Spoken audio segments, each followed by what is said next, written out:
Assalamualaikum warahmatullahi wabarakatuh. Perkenalkan, nama saya Dewi Nuraini dengan NIM 231180074, Program Studi Pendidikan Guru Sekolah Dasar, kelas 3B. Di sini saya akan memaparkan tentang modul ajar yang telah saya buat, yaitu mengenai tentang apa dan untuk apa magnet diciptakan untuk kelas 5.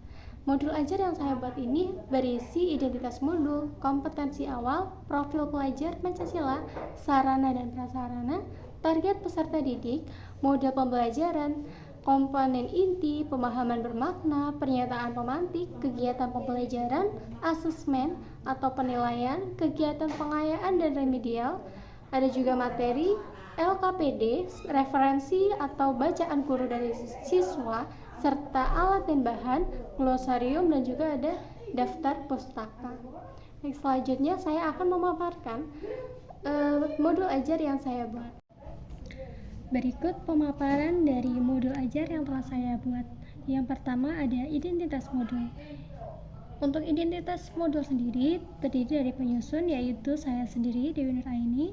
Untuk instansi saya buat di SD Negeri Winong, tahun pelajaran 2024 sampai tahun 2025, jenjang sekolah yaitu SD, mata pelajaran IPAS. Untuk kelas 5, tema magnet dan kemagnetan. Untuk subtema, mengenal magnet lebih dekat. Alokasi waktu 2 jam mata pelajaran atau 2 kali 35 menit. Yang kedua ada kompetensi awal. Kompetensi awal terdiri dari peserta didik dapat menyebutkan benda-benda di sekitarnya yang terbuat dari logam. Dan juga peserta didik dapat membedakan antara benda yang dapat ditarik magnet dan yang tidak dapat ditarik oleh magnet. Yang ketiga yaitu profil pelajar Pancasila. Profil pelajar Pancasila ada 2, yaitu bernalar kritis dan juga kreatif. Bernalar kritis yaitu merasa ingin tahu terhadap magnet dan juga sifat-sifat yang dimiliki oleh magnet. Lalu ada berkreatif, yaitu dapat membuat sebuah karya sederhana.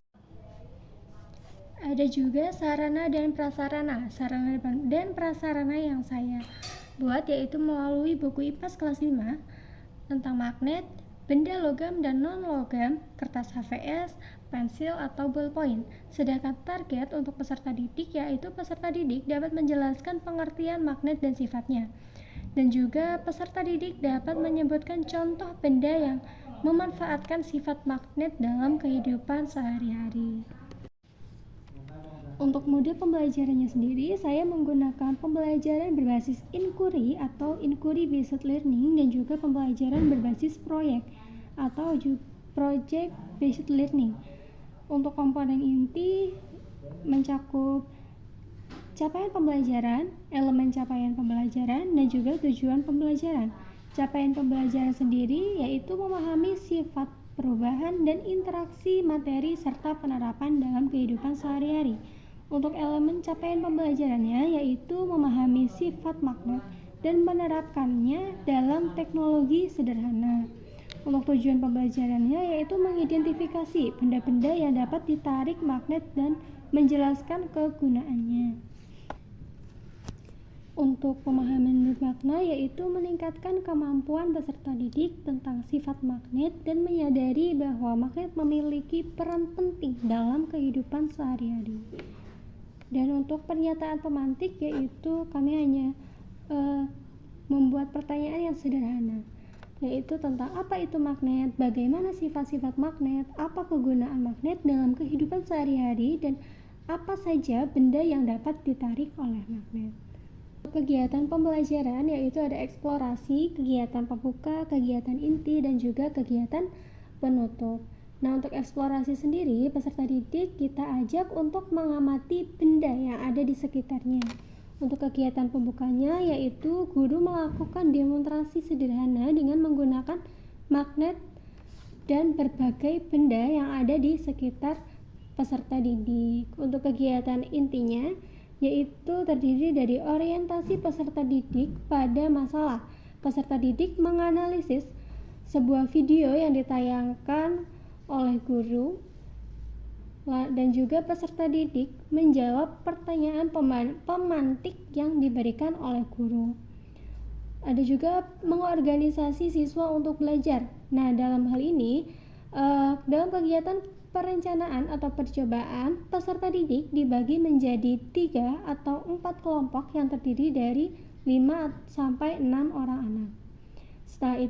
Setelah pembagian kelompok secara acak, guru memberikan lembar kerja atau LKDP kepada setiap kelompok.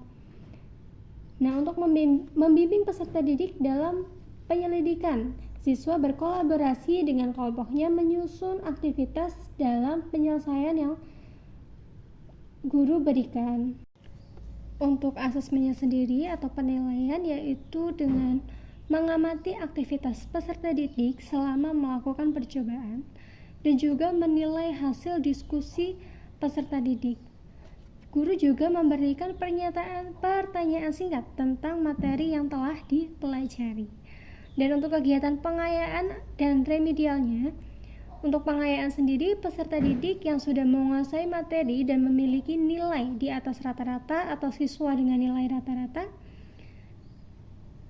Untuk remedialnya, diberikan kepada siswa yang membutuhkan bimbingan untuk memahami materi pembelajaran kepada siswa yang belum mencapai capaian pembelajaran. Untuk materinya, kami menggunakan pengertian magnet, sifat-sifat magnet, kegunaan magnet dalam kehidupan sehari-hari. Dan untuk lembar kerja peserta didik yaitu hanya mencari benda yang ada di sekitar peserta didik, lalu mencoba mendekatkan magnet pada masing-masing benda dan mencatat hasil pengamatan pada tabel yang telah diberikan oleh guru. Untuk referensi atau bacaan guru dan siswa bisa didapatkan dari ensiklopedia anak, situs web pendidikan, atau buku panduan guru dan siswa. Dan untuk alat dan bahan yang digunakan ada magnet, benda logam dan non-logam, kertas HVS, pulpen atau bold atau pensil. Untuk glosariumnya ada magnet dan juga elektron. Magnet yaitu benda yang dapat menarik benda lain yang terbuat dari besi.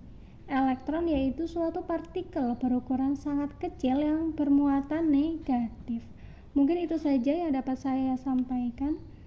Kurang lebihnya mohon maaf. Wabillahi taufiq wal hidayah. Wassalamualaikum warahmatullahi wabarakatuh.